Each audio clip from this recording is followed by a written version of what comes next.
convenes to assess the third quarter for 24-25 financial year of the three entities, CCMA and Nedlac and Productivity SA.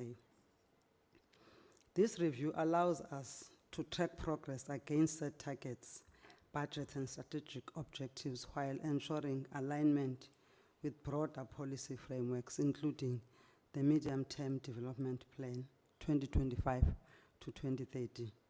Over the past days, Honourable Chair and Honourable Members, we have engaged in rigorous discussions on the Strategic Plan 2025-2030 and annual performance plans and budgets of the Department of Employment and Labour and its entities to ensure their alignment with national priorities.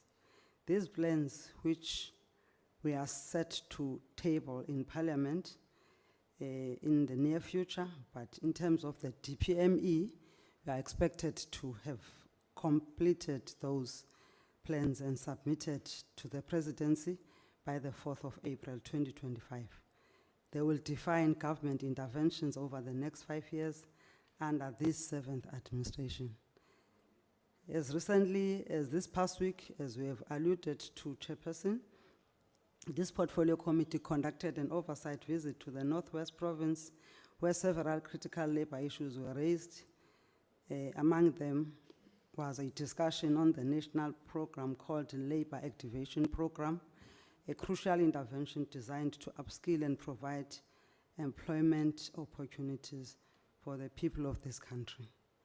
The LAB program has been instrumental in equipping beneficiaries with skills and work experience, making them more employable while fostering economic inclusion and empowerment. However, despite its successes, there are some notable challenges that require attention. Delays in project initiation remains a significant challenge as many companies struggle to commence projects on time due to the UIF no longer providing startup capital for critical initial costs. These include the printing of training manuals, upfront rental deposits for training venues, and 3-month stipend advance payments. Another challenge has been community participation pressures, where some committee members demand inclusion in LAB projects despite not meeting eligibility requirements. This has led to delays in implementation as project partners are not allowed to enroll more beneficiaries than those approved. To strengthen oversight and improve implementation, the UIF's Monitoring and Evaluation Directorate has put in place strict quality assurance measures to ensure that success of LAB projects is guaranteed and realized. These include random sampling and site visits by M&E officials to verify project progress, as well as an impact study on completed LAB employment initiatives in the new financial year. Furthermore, the LAB policy is currently being re-engineered to assess what has worked, what hasn't, and what needs improvement. Monitoring and evaluation is one of the key areas being strengthened to enhance accountability, improve efficiency, and ensure LAB remains a vital tool in addressing unemployment. In addition to LAB, LAB has many legs, Chair. There is employability, there is BTNR, there is TERS, which is an intervention that have been critical in supporting struggling businesses and protecting jobs. The key following cases are illustrated as they are providing an impact of TERS funding and the government's commitment to stabilizing key sectors. I can make examples or quote just a few initiatives. The issue of the ArcelorMittal South Africa, whose application was not approved initially due to insufficient information from relevant stakeholders. However, after I intervened, all stakeholders participated in the process, leading to the approval of the application on the 11th of March 2025, and an amount of 416 million was granted, benefiting 2,982 employees. Similarly, the South African Post Office, which initially submitted an application which was declined. After many engagements with the COSATU leadership, SAPO has since been assisted or is being assisted through the intervention I made, which led to SAPO submitting a second application, which is currently under review by Single Adjudication Committee of CCMA, and the committee, I'm told, is sitting today to assess the application. However, the primary challenge remains SAPO's delay in submitting the required financial documentation, which has hindered progress in finalizing the decision. I even went to an extent of convening a meeting between the Deputy Minister, Honorable Kungubele, and the DG to try to implore them to help us to make sure that SAPO is able to submit the required documents. Again, there is a recent application that was successfully approved of Sianda Bakhatla Platinum Mining on the 23rd of October 2024. It's an amount of 807 million rand allocated to support 5,702 employees. These TELS interventions demonstrate the government's commitment to protecting jobs and stabilizing key industries. However, there's an urgent need to enhance efficiency in processing applications and strengthen stakeholder engagement to ensure faster turnaround times and more effective implementation. In recognition of the need for a coordinated and integrated approach to skills development and employment creation, I've been appointed by the President to chair the Interministerial Committee and a Committee of Government and Business focusing on skills development, employment creation, and small and medium enterprises support. This committee is tasked with identifying areas of collaboration between government and business and provide guidance on an integrated response to address skills shortage and employment and support to small, micro, medium enterprises. As part of these efforts, the department has approved 2 special projects aimed to fostering employment opportunities. The first is the Teacher Assistance Program, which used to be funded under Jobs Fund at Presidency. And after depletion of those funds, we initiated a process. This project falls under the Presidential Youth Employment Initiative and is implemented through the Basic Education Employment Initiative. The department has approved 4 billion rand to this program, targeting 140,000 teacher assistants across the country. This initiative is being implemented in partnership with Presidency, Department of Employment and Labor, Department of Basic Education, and the Industrial Development Corporation, which serves as the project's implementation partner. The second initiative in terms of the special projects is the Entrepreneurial Support Program, a collaboration between the Department of Employment and Labor and the Department of Small Business Development to enhance support for small enterprises and address gaps in the previous entrepreneurial program. The 2 departments are finalizing 50-50 co-funding agreement worth 1.2 billion rand. Under this initiative, the Unemployment Insurance Fund and the Small Enterprise Finance, the SIFTA, it used to be safer then, will each contribute 624 million rand to provide startup capital and business support for small enterprises. This partnership is designed to ensure sustainable entrepreneurship, development, job creation, and economic growth. These initiatives underscore the department's commitment to strengthening government collaboration, investing in skills development, and driving employment creation across multiple sectors. As we reflect on the 3rd quarter, we do so against the backdrop of a challenging economic and geopolitical landscape. The global economy remains volatile, shaped by geopolitical tensions, supply chain disruptions, and fluctuating commodity prices. The ongoing conflicts in key regions, shifting trade policies, and rising protectionism have created uncertainties in global markets with direct implications for South Africa's economy, workforce, and industries. Domestically, slow GDP growth, high unemployment, and fiscal constraints continue to place immense pressure on businesses and workers. These realities increase the burden on our labor institutions to drive reforms, enhance productivity, and ensure fair labor practices. In response, our entities have remained resilient, achieving key milestones despite budgetary constraints, administrative delays, and funding bottlenecks. However, urgent interventions are required to accelerate implementation and enhance institutional efficiency in the coming months. Nedlac, during Q3, Nedlac made significant progress in labor law reform, successfully concluding negotiations on 65 amendments across 4 key labor laws. The return of the Tobacco Products and Electronic Delivery Systems Control Bill from Parliament further reinforces its role in shaping legislation. However, several operational challenges persist. Ongoing TERS backlog resolutions remain unresolved, affecting workers and employers. Delays in unemployment insurance modernization continue to hinder efficiency. Finalizing the Nedlac bill with the state law advisor has proven lengthier than anticipated.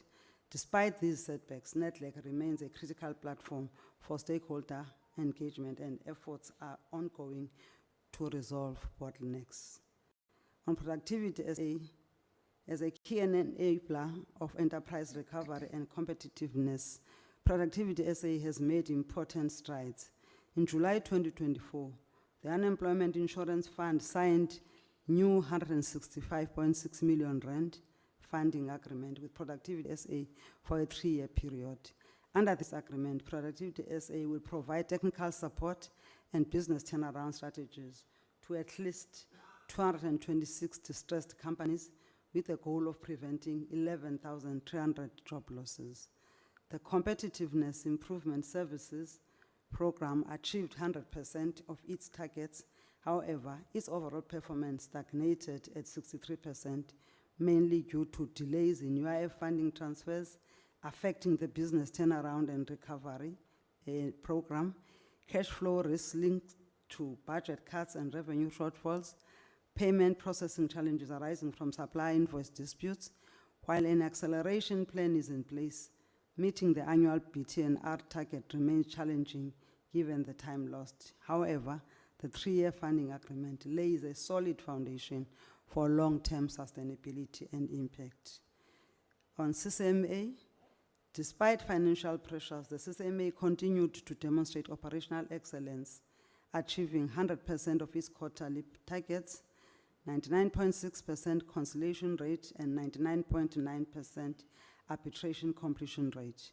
Preservation of 26,447 jobs through proactive Section 189A interventions, financial surplus of 201 million, reflecting strong fiscal management. However, notable challenges persist. Budget cuts have constrained outreach programs and impacted case scheduling. Arbitration turnaround times increased to 105 days from 66 days in 2021-22. Conciliation turnaround times increased to 26 days from 23 days in 2021-22. Reduced allocation of part-time commissioners leading to delays in dispute resolution. The approved utilization rate for commissioners is 60% part-time and 40% full-time. However, due to budget cuts, more work is now handled by the full-time commissioners, negatively affecting turnaround times. Part-time commissioners who are independent contractors previously worked 20 days per month, but are now limited to 5 days per month. Regional inefficiencies in Durban, Kimberley, and East London due to resource limitations. Legal restrictions on enforcing arbitration awards continue to affect vulnerable workers. Despite these constraints, Chair, the CCMA remains a cornerstone of South Africa's labour market, ensuring fair dispute resolution and worker protection. In conclusion, strategic priorities of the final quarter, we will move into the final quarter, and focus will be on ensuring stability, accelerating implementation, and strengthening institutional resilience. And key priorities will include fast-tracking resolution of TERS backlog and UIF modernization efforts, ensuring the efficient rollout of funding for Productivity South Africa's enterprise recovery efforts, enhancing CCMA's case management efficiency to reduce arbitration backlogs. While structural and financial challenges persist, these entities remain committed to their mandates. With strategic oversight, targeted interventions, and continued collaborations, we remain confident in their ability to drive productivity, protect workers, and support a resilient and competitive labor market. Thank you, Chairperson and members, for your continued commitment and oversight. Thank you, Honorable Minister. Like I said, honorable members, if there are specific questions that are to be directed to the Minister, or comments and clarities that you'd want to make, this is the opportunity to do so before the Minister would leave in the course of the meeting. But we'll still receive the presentation from the entities specifically. Can I just check those who would want to comment now? Honorable Bele will be one. So we are raising hands, all of you there. So in that order. Right, and then we have Honorable Mukwele, Honorable Bechrem. We'll take the other hands after. Honorable Bele, you are Okay, thank you very much, Chairperson. And let me just greet everybody and the protocol observed. And thank you very much, Minister, for your presentation. Yeah, actually, my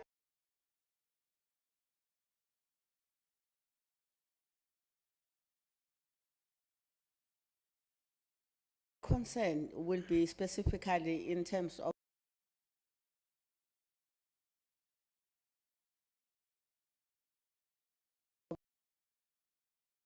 the issues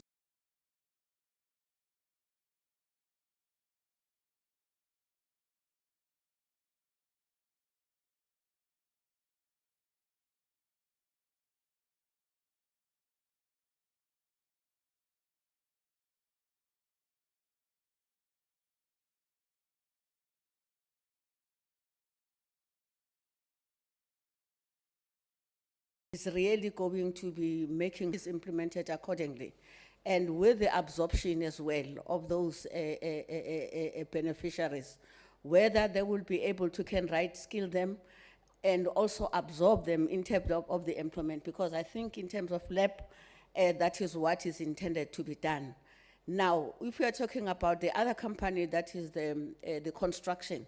I mean, construction, it's not something that is very stable where you can just say, it can really absorb people and then they will have the permanent job and they will work, because sometimes it depends entirely on the tender issues. So if they don't get the tender, and then that means where are they going to take that big number of people? So according to me, I think the lab must really revisit this. And then if the department did not do the due diligence, because there are certain companies that you can even see yourself that they really don't qualify and they don't even have the capacity to take such a big number. And even when we talk about the issues of the security, there's a company that has been awarded about 1,000 beneficiaries, which is expected for them to be skilled and at the same time to be absorbed. So you are talking about the big numbers. Every way you talk about the big numbers, which is even for the bigger companies that are sustainable, it's going to be difficult. They can't even absorb those numbers. So for me, it does not convince me. So there's a lot to be desired on that one. And then I just hope and pray, Minister, when we go for the oversight, whatever that we have identified, it should be monitored, because as far as my observation is that there are other areas where the very same oversight was done, but at the same time you still find the very same problems. So now I'm asking myself if maybe our inspectors are doing their job enough, because according to us, they are supposed to go back again and make sure that there's a compliance, it is adhered to, and all those things that we have identified are done accordingly, and it must be a continuous thing that is happening. And then the other thing that is worrying me, it's a I'm very sure worrying Honorable factor. Mpele, Yeah, I'm on the two you are left. wrapping it up. Remember, this is It's just a preliminary yes, yeah, engagement. yes. So that I move So- to the next one. Okay, let me just finish this one. So the other one that is a problem is the fine. Maybe that one, it must be addressed. It's a matter of the law and all that stuff that it will need us to discuss it. The fine of 1,500 for I mean, if it's 2 counts, it's 3,000. So, I mean, really, come on. We need to check on that one. So the one of the CCMA, I will just leave it then, Chair. Thank you.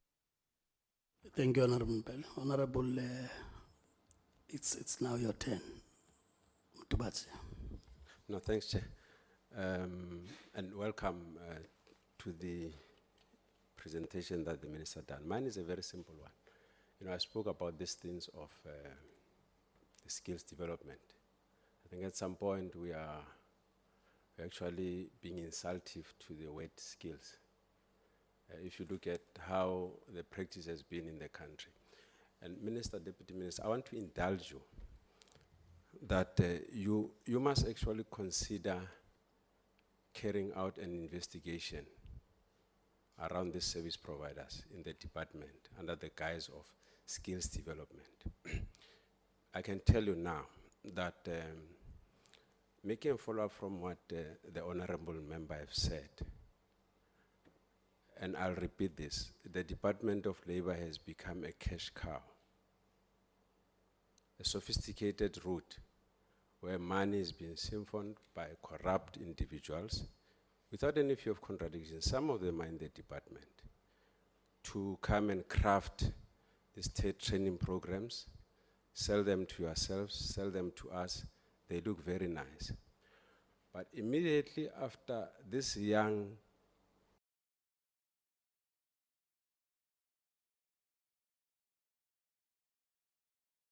South Africans have been trained, because there's no skills match. You don't know. Everyone just wakes up and says, yeah, there is a hole there, because it's looking at the cookie jar. They develop these programs. After our kids have left, they litter the streets.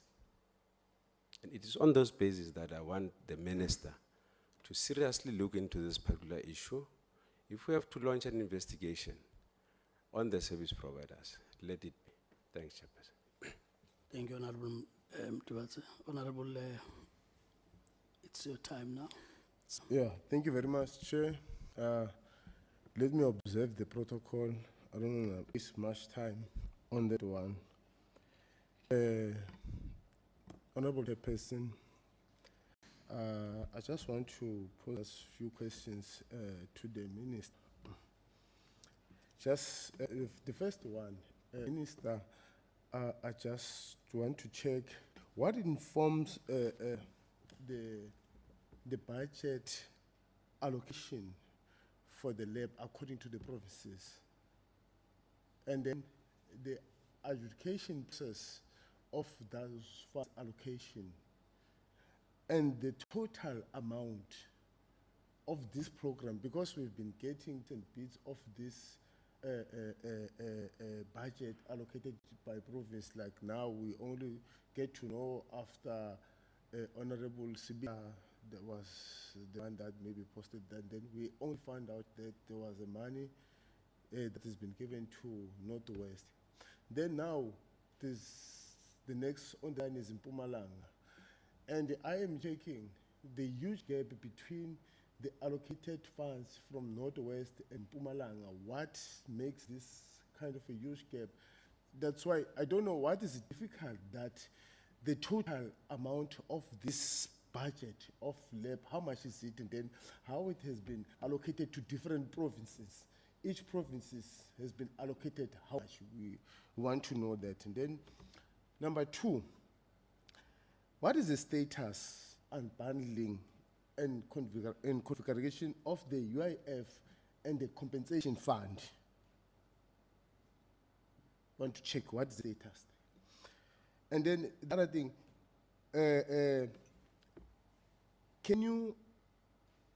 can we be provided with the details of the recipients of these funds and the monitoring system, whether ever since you allocated these funds, the monitoring process, can we be given the report that so far this money has been allocated to these companies? Then if we can be afforded the opportunity of see the report of the monitoring, and then if there's any monitoring in place, please, we wanna see that in practice, practically, that particular report on that one. And then, what is the full-time staff complement and dedicated to this department? And who's heading it up? Then the last one. Who's sitting in the adjudication process of the CCMA? And then who's the final decision maker there? Please, thank you very much, Chair. Honorable Mukel. Thank you very much, Chair. I'm not going to take long because I assume that the briefing by the minister is just a political overview of the department. Now, what I'm going to do, I'm going just to speak on politics of what she just said and highlighting some challenges within the programs that are in the same department. Thank you, Minister, for availing yourself again and giving us this overview that you just said. But what you said in your statement, you highlighted the meeting with the Bakhatla mining. And this area where Bakhatla is, fortunate or unfortunate, is the area where this controversial lab program happens to be. It's a municipality where this controversial lab program happens to be. And fortunate is that it's a sub-region where I come from. So whatever that I speak out of knowledge of what is happening. Yes, indeed, Minister, there are challenges in terms of beneficiaries of this lab program. That on its own, it shows that there were discrepancies in the implementation of this program. Let alone the province not knowing exactly what is needed from them as the department, citing that this program is a national program, it was imposed to them. Maybe imposed is a harsh word, but what the director said to us is that we are not even, we don't know what is expected from us as the province. Yet, maybe that's why there will be discrepancies. So I appeal to you that you zoom into it, because there's a lot of money of workers. I always say taxpayers, even if we know that it comes from the UIF. Those people that are contributing there are taxpayers because they are workers. They contribute tax to the fiscus of the country, and they contribute to the UIF. They are actually saving. The money that they save might be used in a fruitless manner.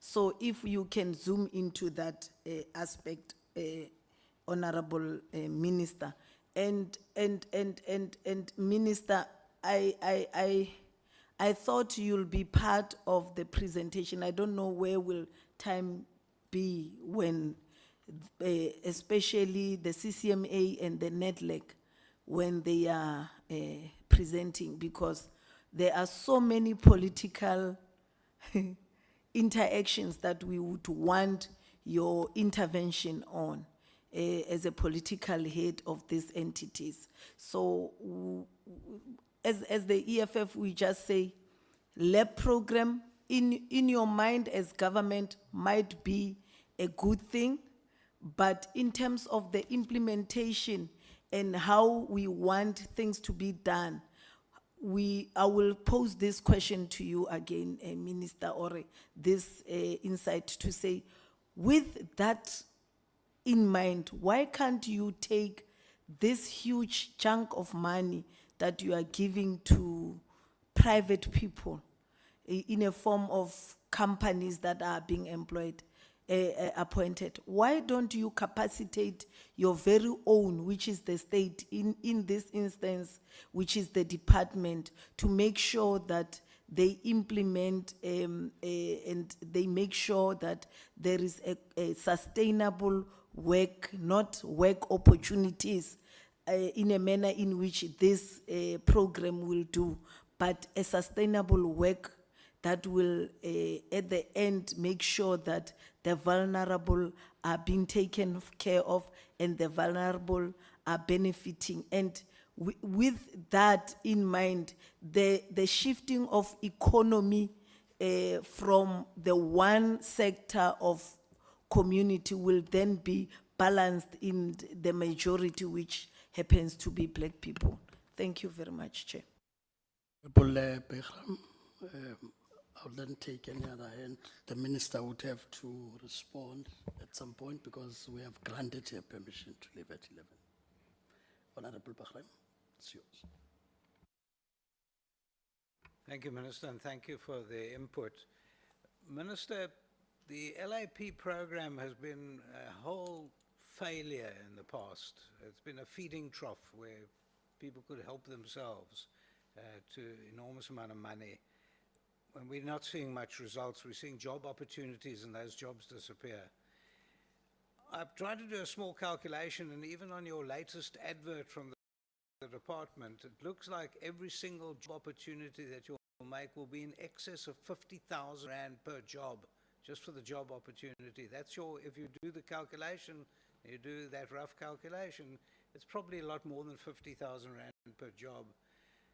Maybe you should start considering, Minister, the fact that government should be creating an environment for job creation and not creating jobs themselves. Government isn't there to create jobs.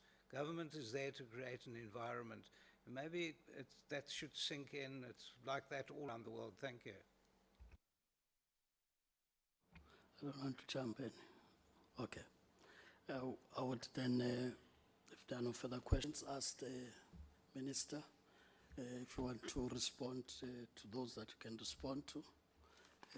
I'm also looking at your time, though. Thank you. Thank you, Chair, and thank you, honorable members, for those insightful questions and suggestions. They are well noted. From the first honorable, I'm not going to attempt to refer to honorables by names because I missed other honorables' names. So I don't want to be selective. So we note the issue of the closer look. Already we have started, I have instructed the lab team to submit to me the report from the beginning of the program on how many companies were awarded, how many people were trained, where are those people? I think as we do the program, we are learning as a department and we continue to improve. I don't think at the beginning of the program, it was this emphatic, the fact that before you are awarded a contract, you must prove to the department that you have locked a deal, you have secured with an employer an agreement for those who are to be trained over those periods, different periods, because there is, for those who have no matric, a 6 to 9 months skills development program. There is a learnership program for those with matric, and there's also apprenticeship program of 3 years. It's a 1 year for the learnership and 3 years for apprenticeship. So you must have then secured an agreement so that you link them to employer. When they finish training, they don't go and sit home with a certificate, but they start to work. But we know not everybody is looking for employment. It is for that reason that we've introduced the leg on entrepreneurship support, so that those who then want to do their own businesses, they are able to be assisted, capacitated as such, and also in partnership with the relevant departments. In this case in point is DSPD, where we are able then to provide some start-up capital for them to start their business of the skill that they just got trained on. And the issue of sectors, again, members must understand the approach that we are currently embarking on is we issue an invite to those training providers from different sectors. I cannot dispute, but I cannot agree at the same time that construction as an industry doesn't offer opportunities for jobs. Because if you see South Africa now, it's just under construction, it's a construction site. But I understand what you are raising, Honorable Member, but our understanding also, we train those people so that they line up for opportunities in the built environment, including what I said, those who would like to start their own businesses in that field. So we don't have a scientific report that says a construction sector is a no for skills development. Again, on the companies that don't qualify or issues that are talking about those that are being investigated, it's a matter that we can appreciate if we get detail. Otherwise, there is due diligence that was done, which is the reason why the process got to be delayed. Because remember, this process started in 2022-2023 financial year, but we are only starting to roll it out now. It is for that reason that South Africa was abuzz in the province of Gauteng, as an example, when my predecessor was working with the Premier, Nasispani, and bringing this program, because it has started, but it had to be stalled.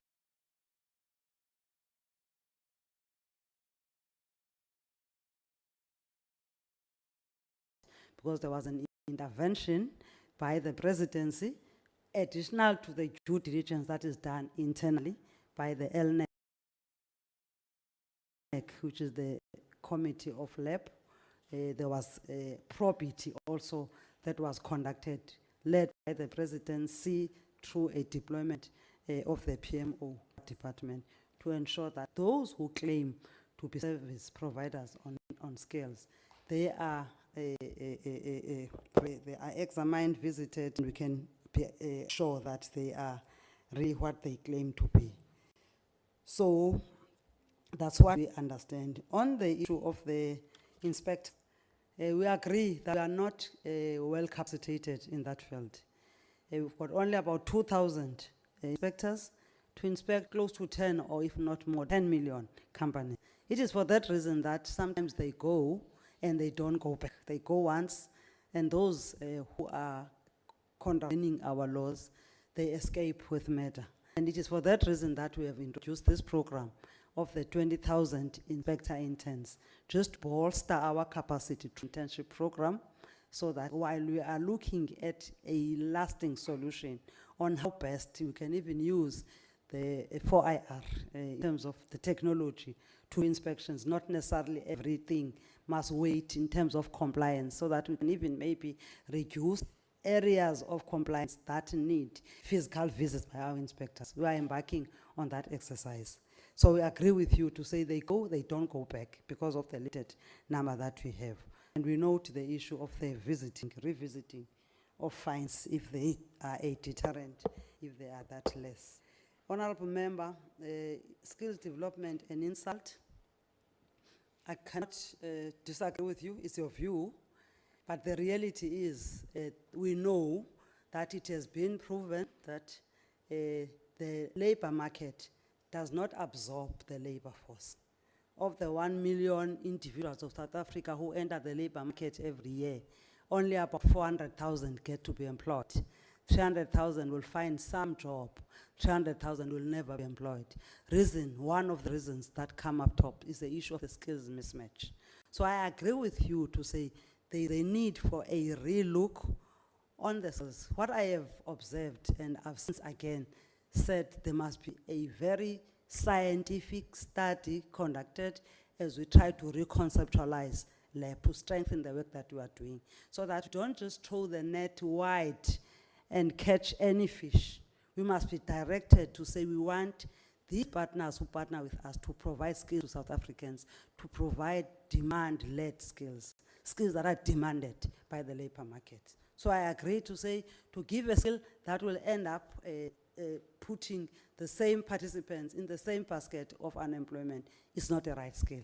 Hence we are looking at that to improve what we are doing. Not necessarily to say it's nothing. It's not like nothing. It's something, but we need to improve in terms of ensuring that these skills are the skills that are relevant and are demanded. Corruption, it's a cancer in the society.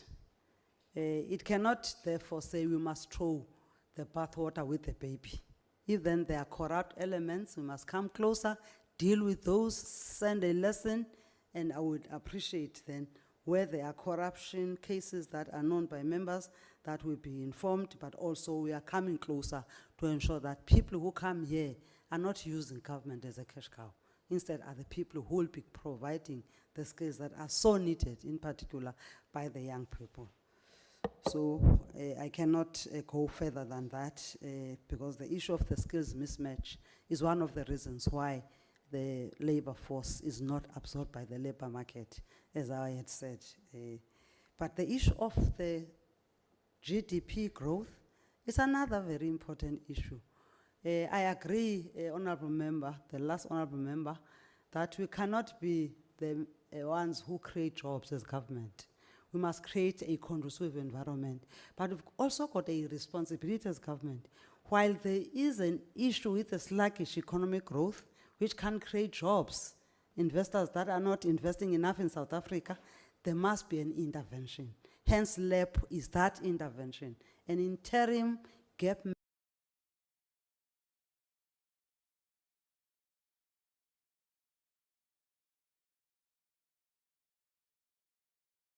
measure to ensure that skills are provided, people are able to put food at table in their homes and families, whilst we are doing with the more economics and ensuring that our economy grows. So it is that reason why we have LAP.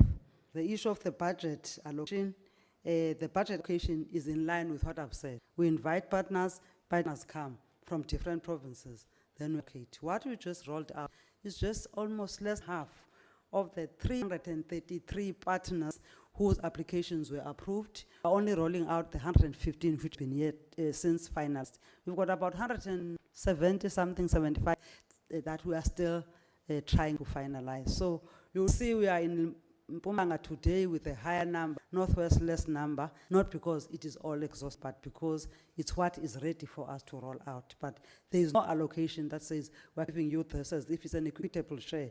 It's a partnership, invite partners. So we'll encourage members, those who think this is worth it, to even in their constituents advise businesses that when we issue these invitations, they must submit real business, people who are in this job, not people who are coming here just to the government funds with no real value that will be derived. I think on the handling, if you allow, Honourable Chair, I will ask, because the acting DG is here, I was told even UIF, I don't know which other entity joined us in this meeting, we can try to submit to you, Chair, the status update on the unbundling. We didn't come prepared because we're coming on our matter. The recipients and companies details, I think through you, Chair, can be able to share information, which company is doing what where. I don't think that is a problem, but I'm dependent on these people. There's an issue of, is it protection of access, of protection of information, something like that. I know it's POPIA or whatever act, but I think if then the portfolio committee requires information, I don't think there's a problem with us giving that, because it can't be a private or something confidential to say who is doing what, where. The MNE report, I'm still awaiting that, Chair. Once I receive it, I will gladly share it with you for the portfolio committee, but it's the one that I said I instructed the lab team to submit to me. I don't understand you can have enough capacity to train in different skills across sectors. There was a view by an honorable member that why don't we use our staff to do that instead of giving to service providers. I think the issue of the adjudication, who is there, who's heading, I don't know the names, but there's a committee called Single Adjudication Committee. I was confused now. The member was speaking about the compensation and unbundling, and the member switched to the committee that is leading, which I know this committee that we have at CCMA is the one that is linked to LAP on TERS. It's called Single Adjudication Committee. The names, who is the leader there, the director of CCMA is right here behind me. He may share the details. The challenge of DEL entities and other issues of politics and all that, yes. My overview was just politics. I did not go into a detail of administrative issues, but I did a snapshot, because again, even if there are politics, they must be in line with the work that we are doing. We didn't talk about meeting Bakhatla. I think the member misunderstood me. I was talking about the meeting on the SAPO, which is South African Police Office, Post Office, South African Post Office.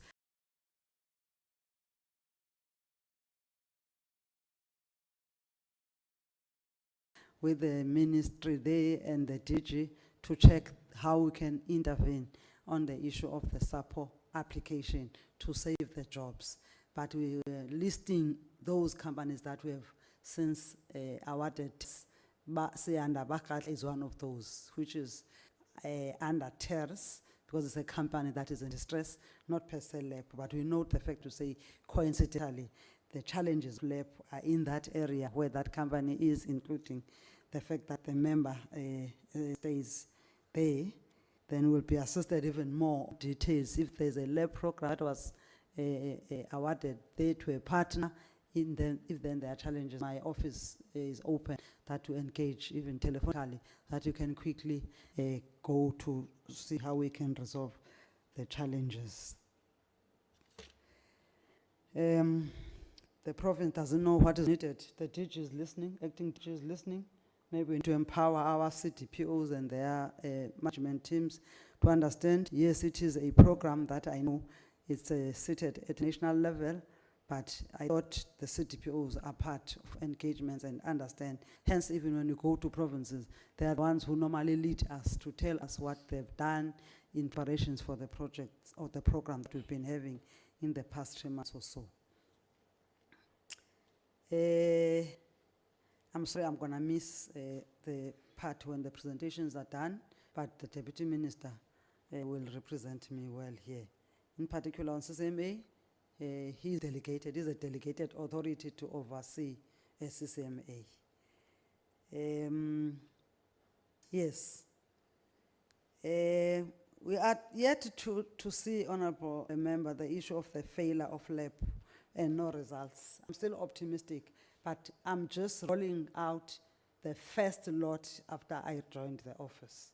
And I am monitoring it, and I'm going to monitor it. It's not enough for me to go and give. And the reason why we want to make it public, to introduce these partners, to make them sign a pledge, read it out, people listening, working with premiers, with MECs, with mayors, MMCs, want them when we are gone to remain monitoring, having heard that you are given this. You don't want to do it in a corner somewhere in an office. We must give you the money, and that money is not the money that goes to those service providers. Hence, we are calling them our partners. And I agree with you.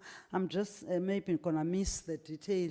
The short sales, I think we are contributing at the tune of 25 million per learner, something around there for the short, because this is not money going to a pocket. It's a money for training, including stipend of those beneficiaries. And as you go up, it's becoming bigger. The 1 year, I think it's about 50 million, somewhere around, 50,000, somewhere around there for the whole year per learner, because it's the training for the whole year, plus the stipend per month. We're giving stipend 2,000, 3,000, and 3,500. So you are correct to say average, you can calculate up to more than 50,000, but it's not the cost of that goes to that business person. It's the cost of the work that is being done, the training, the admin fees, including the stipend. So short course, medium, which is 1 year, and 3 years. So I think it's even 127,000 per learner per year per learner for the long term, for 3 years. It's 127,000. So it shows that we are serious about the skills development. Hence, we can't afford to have partners who come and do it as a tick box exercise. We want to come closer there and ensure that people are given the right skills that will benefit them in the long term of their lives. Yes, I think, Chair, if there's anything that I've left, you will guide me, but I thought I covered everything. Thank you so much. Thank you, Minister. I think you've given the responses. Honorable Sleper, you can't say no. No, you can't say no. So my summary is correct.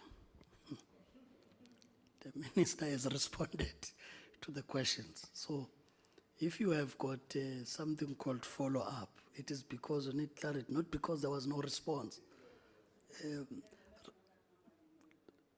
So that's the thing. So the point I'm making is that the Minister has responded, and we have an opportunity of making even follow-ups, get other matters in writing if need be. Because I don't want us to lose the fact that we have a presentation on a different matter, but it was to give the Minister an opportunity to interact with members before she leaves. Because we also wanted to be in the other meeting that she needs to attend. She's even offering that, Honorable Slap, not because you are in combat, but you can accompany her. That as you go out, you can be able to just clarify the point so that the meeting doesn't stall on the basis of that. Like I'm saying, you can also put it in writing for purpose of record, that you can also get that through. No, I know. With you, once you start by saying I'll be very short, it will be something else.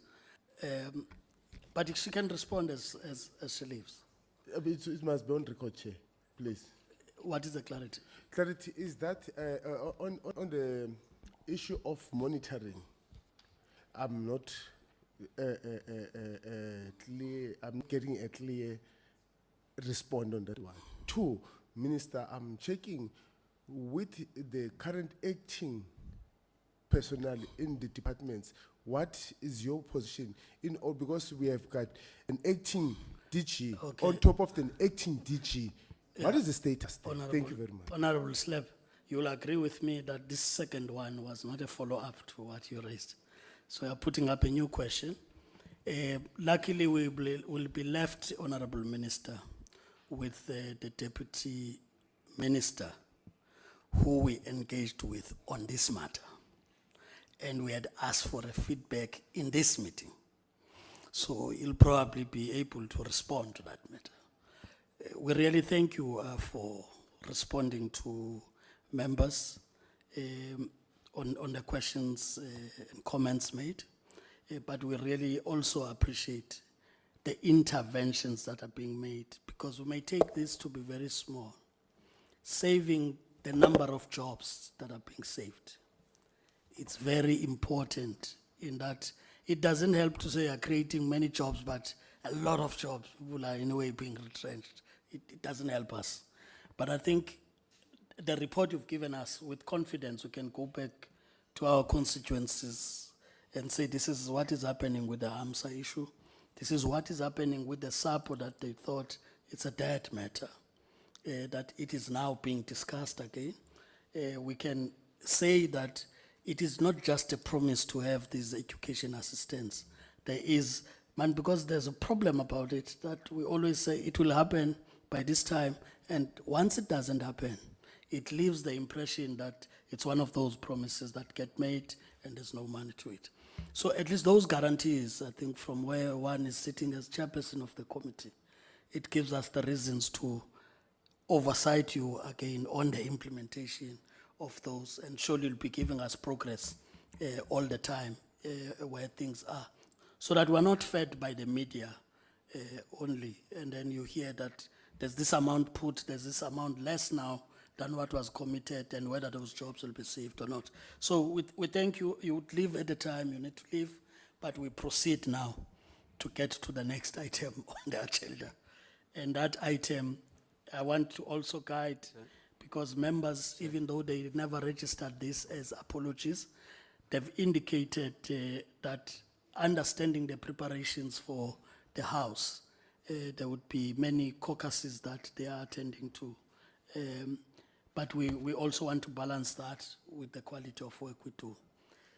So those who know what I'm talking about, I'm trying to say to them, I know you can be very elaborate, but please try and be now straight to the point and help us to understand the issues better. I think what we'll also do in the future, honorable members, just to assist the process, is that there's also work that gets to be done by content and content advisor and a researcher that usually gets sent to yourselves to assist the process. Is that we would have to, in the other meetings now, we'll just give 5 to 10 minutes for you to get the reflections of content and research work from the side of Parliament on the reports that we are presenting before us, such that even if we do not cover those areas,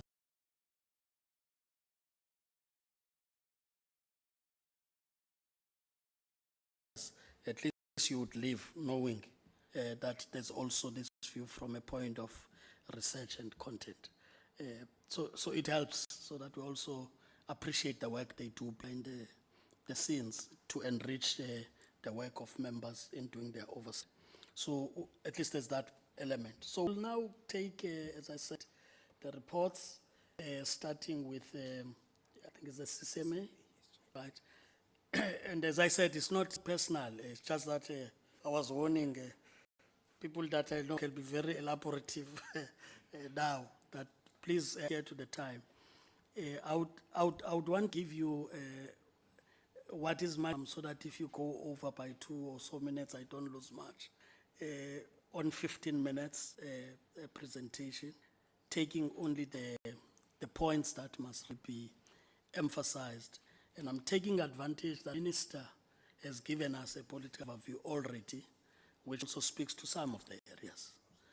So the 15 minutes should do in that way. When after taking, honorable members, the 15 minutes each, give about 5 minutes. There was an outstanding matter we sent back, if honorable members would remember, on UIF. We're not happy with the feedback we're getting from the Chief Information Officer, and we ask that he comes back on that matter, so that we know how you are responding also to the AG that has raised that with regard to systems. So we'll do that as part of the AGSA responses. Just 5 minutes. You would probably want to demonstrate to us something.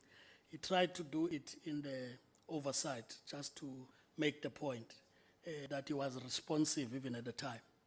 But we couldn't do it during the oversight and had to be sent back. So he's now flown to Cape Town. We can't send you back.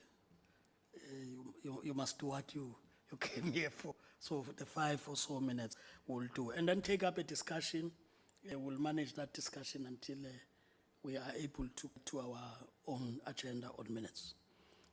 So I was also helping that CCMA sets up. I'm sure by now they are ready. It says 10:57. So you can understand the 15 minutes. I'm very serious about it. Commissioner, Kabir. No, thank you so much, Chairperson. To you, the Chairperson, the members of the committee, the Deputy Minister and the Minister just left, and the other Deputy Minister. Chairperson, we will definitely save you a lot of time. The presentation will actually be 5 minutes, I think, given that the Minister has covered actually substantially everything that we'll talk about. I'm going straight to slide number 3. I believe, Chairperson, this slide is a complete summary of what the quota looks like.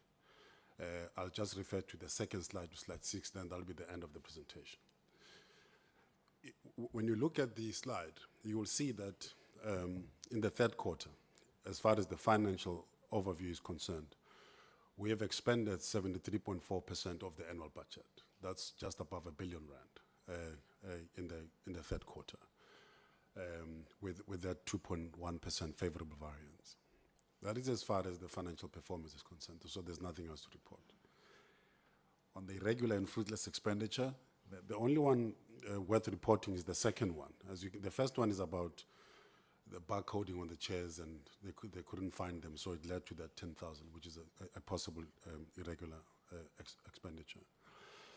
And the second one is a court order. I think it's somewhere in Limpopo, I'm told, against us because of a certain finding that was made by a commissioner. That's essentially what it is. There's no other. That's all we have. And then we are also expected to report on the findings of AGSA, the audit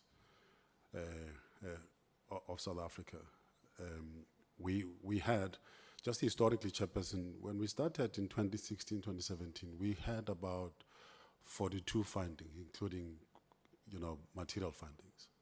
We've progressed since then. So if you look at the 23, 24, on the external audit findings, we only had 5 immaterial findings, and 4 has been resolved, only 1 is left. That's essentially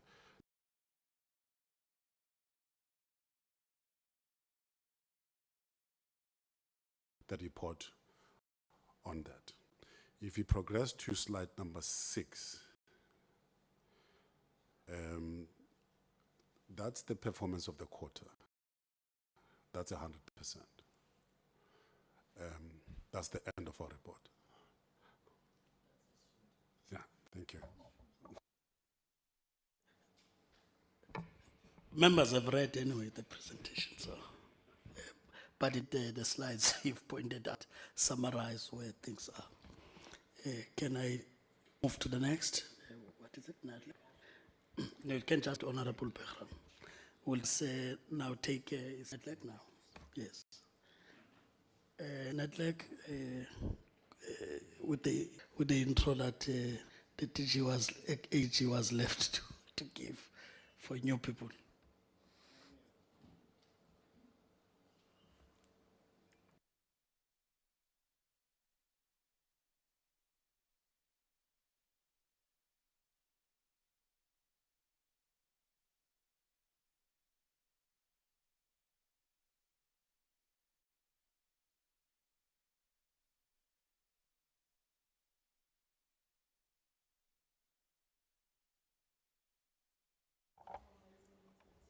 Thank you, Chair. Thank you very much, Chairson. I didn't introduce a veteran,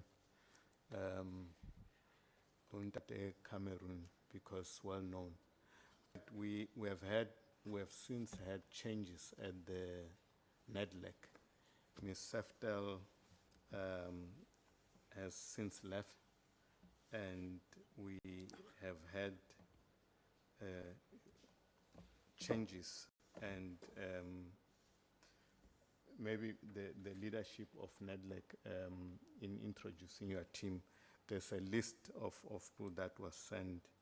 My system is misbehaving, but I would request, okay. there's been a change since the departure of Ms. Seftel, and we have Ntate Mampuru, who is now the executive director of Nedlac, and I'm sure he's accompanying the CFO. The CFO, if you can also come and sit the site so that they can, you can assist in the answering of questions. Your surname is bit Sham Shuding. Okay. That's the team. Thank you, Honorable Chair. Should I'll introduce the productivity team when they come to present. Okay, thank you. Can then proceed, Mr. Mampuru. Welcome to the committee. Thank you, Chair.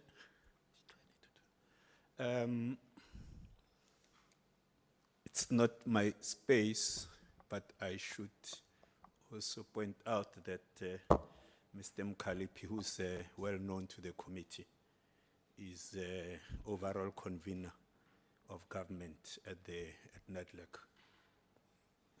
In so saying, I'm offering my disclaimer and apology in advance that he will probably know a lot more on some of the questions that come through. Chair, I'll also save you time, so I'll do like the CCMA and go to the next slide, which summarizes our performance. You've said, Chair, that the committee members have read the reports. The summary shows that it is only with respect to one of our areas of work that we can be said to have underperformed. As for the rest, with respect to what we are due to be reporting on this current, with respect to Q3, we have achieved everything that needed to be achieved. In terms of administration, there's one area of work that we need to report on during this particular quarter, which we have performed fully on. It's only with respect to the core operations, and this is just as you will see with the slide that follows. That's just in respect of the time it had taken to produce reports with respect to Section 77 applications, but everything else was achieved per plan. To the next slide, please. And this just explains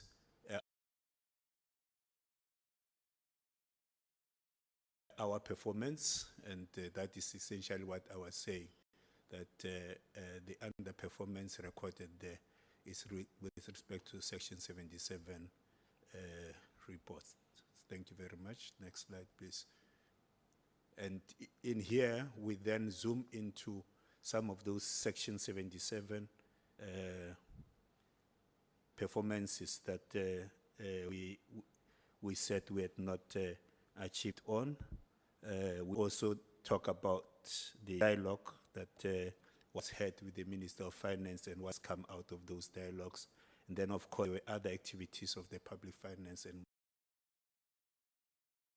Monetary Chamber that we engaged in, including the two-pot retirement system, the National SO bill, which was referred to us, as well as National Treasury having presented to us the work of the Financial Exchequers team.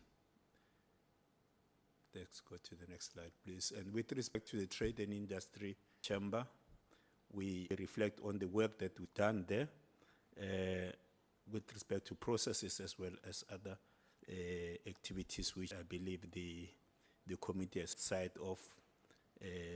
There's been reference to the employee ownership and related work, SARS work, SABS work, and all those NRC's work that were presented to us in Nedlac We have had trade discussions as well, and those are some of the discussions and the updates. Some of this work we probably have presented to the committee previously, and we are just updating the committee that we are now, we have done our work with respect to the trading services proposals to the WTO. We have had discussions on the WTO resolution, dispute resolution mechanism, as well as on SACU. And we continue to undertake research on issues of trade. That's like this. And then we've done, our economics unit also has had its work streams and task teams to their work on freight and public transport, as well as on energy. Those are some of the specifics that the committee members would have read about in respect of our freight and transport, as well as on energy. Our labor and development chamber has also engaged. I think the minister rounded them all up to 65 changes or potential changes to the labor law in terms of labor law reform. And of course, there are several issues that were covered in there. There's been media reports with respect to some of the implications of this work that has happened. In terms of Section 77 notices, I've already referred to this. We summarize them there, AMCU, Solidarity, and others that had submitted Section 77 notices that were processed.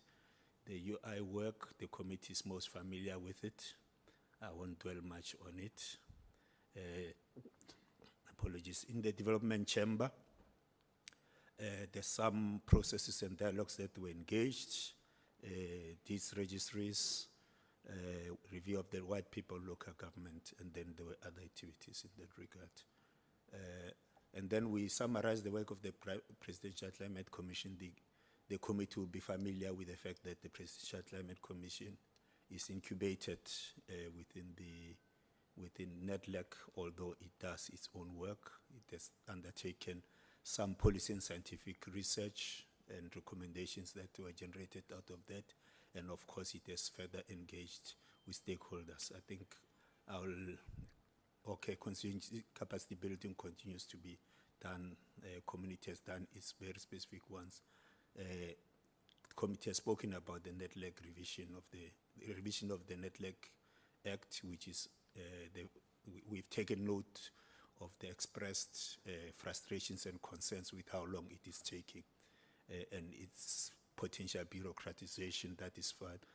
We agree with the committee on that. And then, of course, issues of corporate services, we continue to review our work so that we become as mean and lean as possible as an entity. Farhan will take the committee through the financials. Thank you.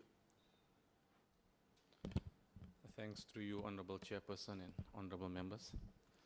The first slide on the finances is an overview of the revenue and expenditure. We've put through the Q3 year-to-date figures for the current year, and also on the first column on the Q3 prior year figures for information purposes as well. In terms of our revenue, our grant revenue or transfers, we received everything that we were supposed to receive up until excuse me, up until the end of Q3, which is 56.8 million, as per our approved revised budget. In terms of the donor funding income, we received 7.2 million as compared to the 9 million that we were supposed to receive. The donor funding income is specific to the Presidential Climate Commission, our program 4 within Nedlac, where they do raise some donor funds and we receive it through their donor funding fiscal host. So there was an under receipt there of 1.8 million as there were delays in receiving some of those payments in Q3. This is the first financial year where the PCC through Nedlac has received donor funding income. In terms of our interest and other income, it's 1.4 million compared to the 1.1 million. surplus funds that were retained, it's much smaller in the current year. The year-to-date figure was 1.4 million, which we've then accounted for accordingly. In terms of our expenditure, a slight saving on our compensation of employees of 600,000 due to a vacancy. In terms of goods and services and depreciation, there's slight over expenditure, and the reason for that is if the members remember in the Q2 submission, we presented the revised budget, which has a reduction on the donor funding expenditure and income, which has severely hampered our budget in the current year. So there were some contracts that we already had entered into prior to the financial year, and we've been obviously dispersing and expensing on those contracts during the current year. There has been a push within the entity to reduce expenditure as we move towards the end of the year to align to the revised budget that was tabled and approved. It then left us with a total deficit of 3.3 million as at the end of Q3, which was down from the roughly 6 million in the previous Q2 quarterly figures. If we can move to the next slide, please. We've just broken down the program budgets versus actuals, and it paints a similar story to what I've just told you, and the over expenditure you're seeing are in relation to those service provider contracts that we entered into in the prior financial year and have continued into the current year, which, as I said, we're trying to manage after the revised budget reduction. And then if you move to the next slides. The slide I've spoken to, basically, just these are comments on what I've already spoken to. If we can go to the next slide, please. Chair, I think there was one more slide. I'll maybe talk to it. I'm not sure if, I think maybe between the back and forth, between our office, somewhere that slide got missing. It relates to the audit opinion, and the audit opinion and the audit findings that was requested to be presented on as well. Just to summarize it, in the past financial year, the 23-24 financial year, Nedlac obtained that unqualified audit with no material findings, being a clean audit for the first time. So there were some non-material findings that were reported. A plan has been prepared and actioned in regards to all of those findings. The only ones that are not yet implemented are those findings which relate to the preparation of the annual performance report, which happens at year end, and the annual financial statements. However, there is a plan in place for all of those, which will happen now as we enter the year-end financial statements and performance report processes. So, Chair, that is being monitored and reported to our Audit and Risk Committee as well. Thank you, Chair. That's the presentation. Thank you very much, Honorable Chairperson. The next delegation will be from Productivity SA, led by the acting CEO, since the departure of Mr. Mutiba and the transition to appoint a new board, which should be in place by June. We have discussed with the board and agreed with the board that Ms. Amelia Naidu will be acting, and she will be presenting the report and the financials as well. And maybe let me also take this opportunity, Chair. We also have a big delegation, Ms. Naidu is with Mr. Pelishwamgoni from the regional operations of the Productivity SA. Now, you will have a big delegation of the UIF. They came not only for the specific matter, there were arrangements for them to be in Scopa. However, there were changes and only one person was accepted there. So it's not part of those wasteful expenditure. Initially, they were supposed to be, they were summoned, and due to changes, that's why they also came here for those aspects. And we do have in the midst of the delegation, the board chairperson, the acting CEO, only the CFO is in the SCOPA meeting on investment by the PIC. And other colleagues like the chief, the investment officers and all that, they are in the room because of those arrangements. Thank you, Chairperson. I think the rest are just our colleagues from the ministry that are familiar to ourselves. Thank you.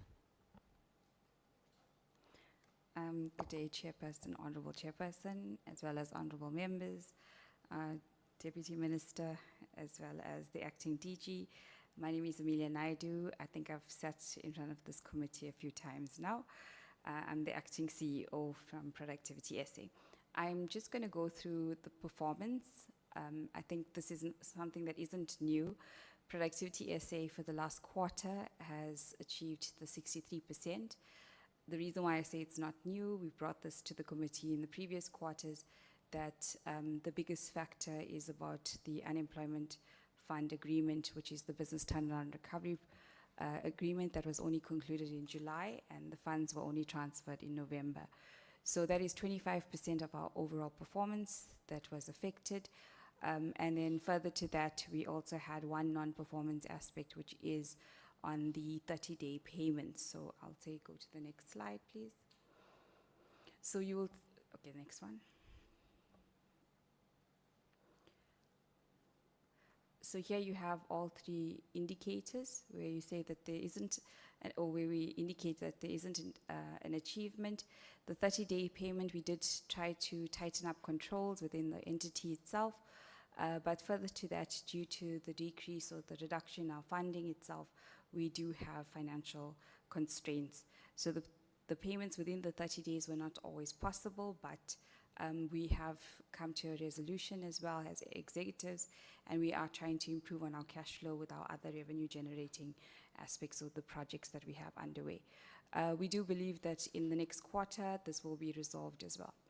The two indicators I spoke about, the business turnaround recovery, this program looks at the number of jobs saved. So due to the fact that the funds only came in November, and of course December and January is a little bit slow, well, December itself was slower, the onboarding of clients was a bit more difficult, but the program actually gets suspended according to the funds that we receive. So we have to await those funds because that is a project-based intervention based on the agreement itself. So therefore we did not achieve the number of jobs saved as well as the number of companies to be supported. We do have a catch-up plan that within the next financial year that we would be able to try to address these gaps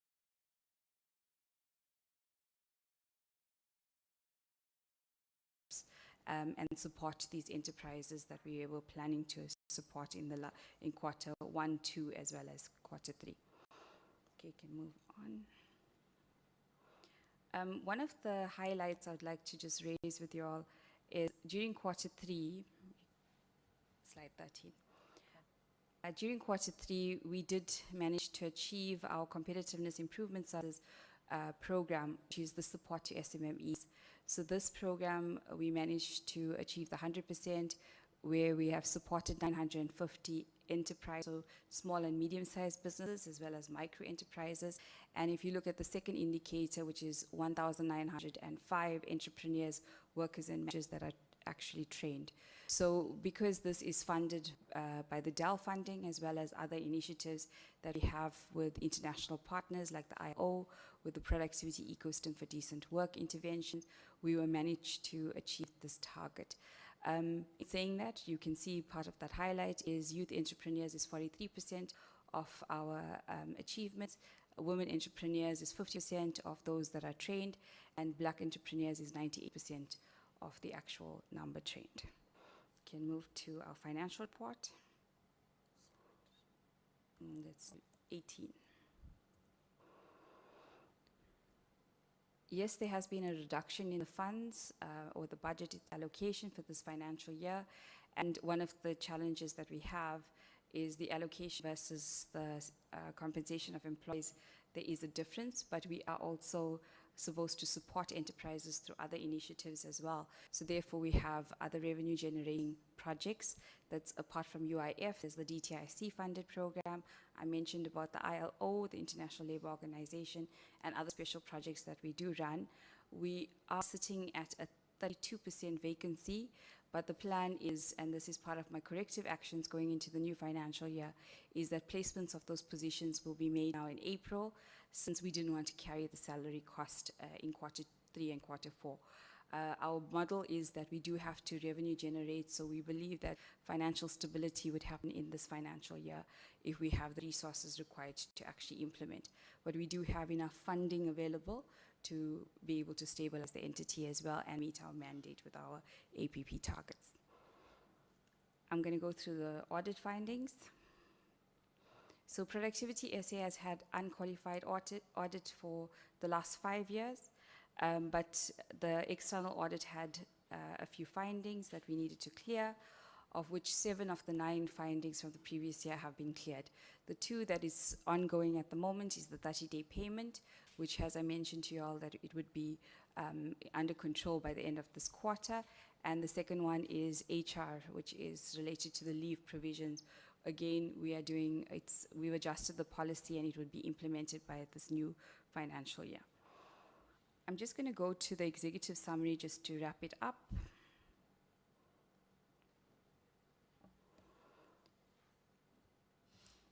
Okay, in the executive summary on page number 2, we did speak about the achievements, but one of the things, even though there was a delay in funding, signing this new agreement that the minister alluded to is very important for us as an entity, because this is now aiming at saving jobs as well as creating jobs ultimately through the business turnaround and recovery.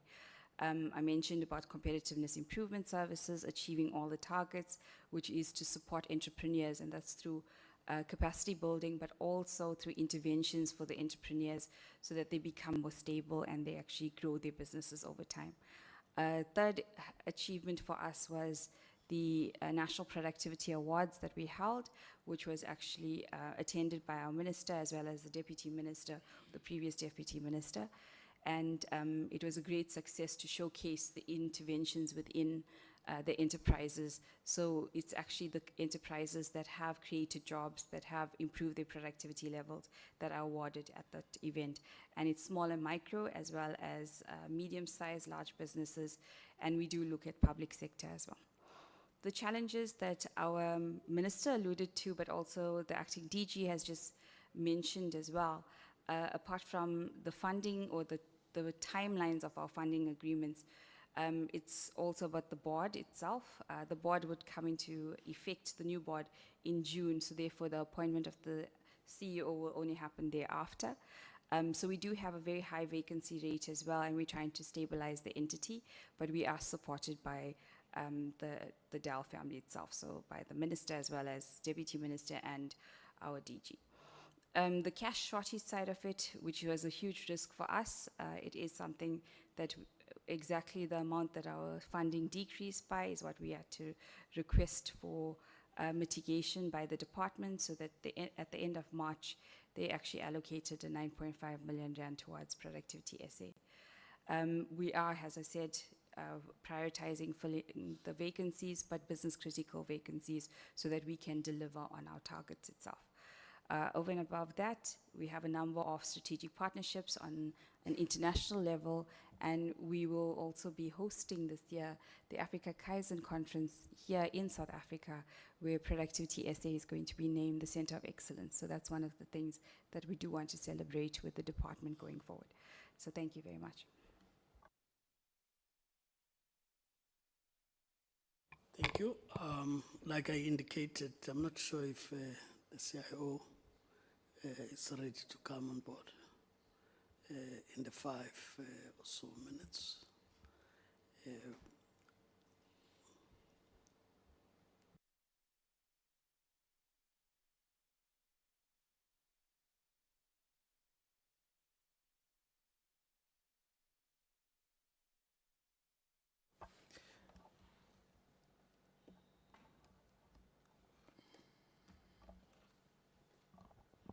Good morning, Chair. Good morning to the members. Morning to the DM, acting DG, and the senior colleagues that are present here. I'll try and break the veterans record of 5 minutes, Chair, with your permission. Maybe, Chair, because of time limitations, I can just stick to the presentation as it was prepared on Friday, the 28th. Just go to the presentation mode. If time had permitted, we would have done the full demo of the system. Insofar as that, Chair, I will base my my presentation and submission on 3 slides. The rest of the report, I think the committee has read insofar as the implementation. In the last committee, the DM reported that indeed we've got an online system that is present and we have done a rollout. And one of the requirements was that during the portfolio committee, we then do a breakdown insofar what is the implementation and the status. Obviously addressing some of the control issues that were raised by AG and the service delivery improvements. As of the 28th of March 2025 at 10 a.m., Chair, there were 57,000 claims that were processed and paid by the fund within the new system. And in totality, they made over 170 million.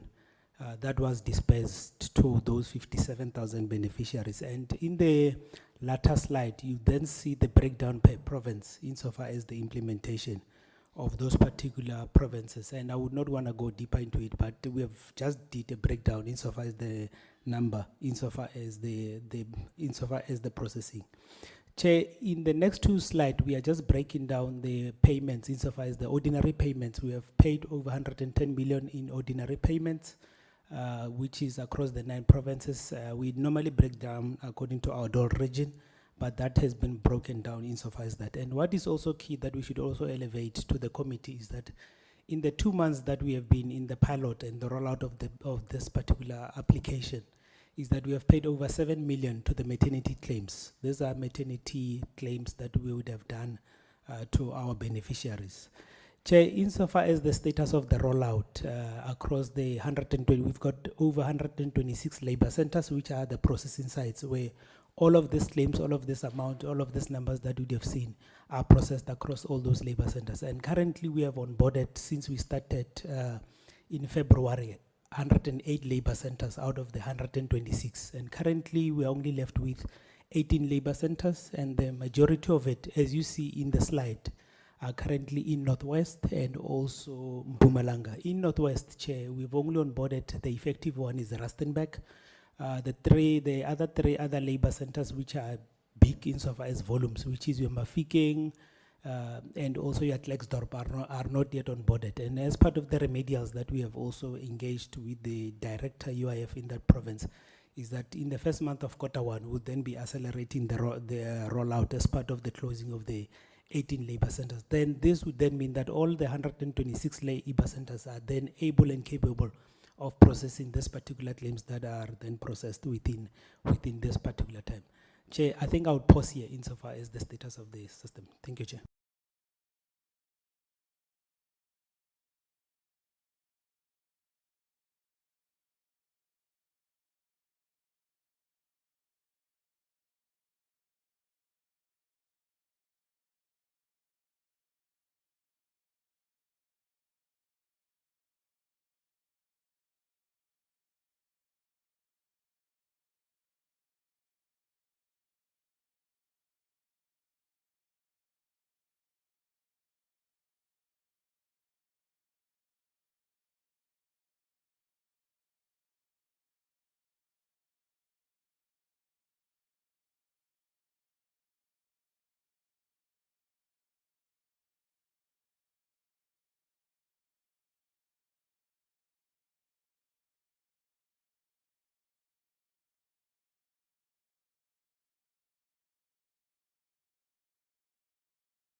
What is the role of executives' decision? I'm jumping to the Productive SA. One, let me check. I want to check Sotobe, Deputy Minister. Looking at the objectives of the Productive SA, it's in line with the program of LAB. Why not the LAB program not be enrolled by the Productive SA? Rather. Two, I've been saying this, I'm going to repeat this. This thing of every sector of this department, everyone is acting. Why not the acting CO be appointed? Why is it everyone acting? Who does this acting personnel reserving these positions for? It looks like there's some people that are being prepared to occupy these positions because everyone is acting, everyone is acting. We're going to make loudest noise in the public about this thing, this department that is failing. For West, this is a department of labor and employment. But you're not doing the justice to the people who are working for the very same department. This is wrong. How can you solve the pandemic of unemployment in South Africa while you are failing internally to fix your own house?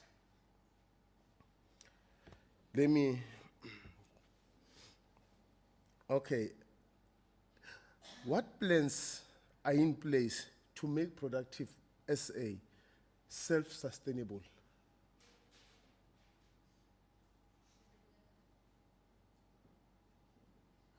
I think that one can also assist this entity.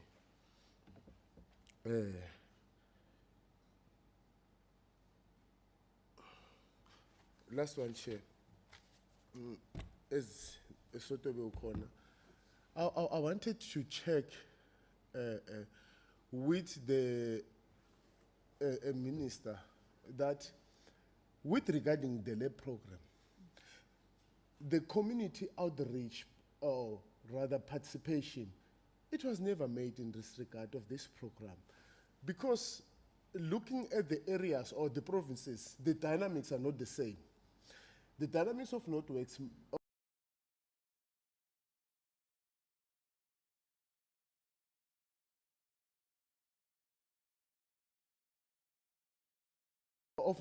might not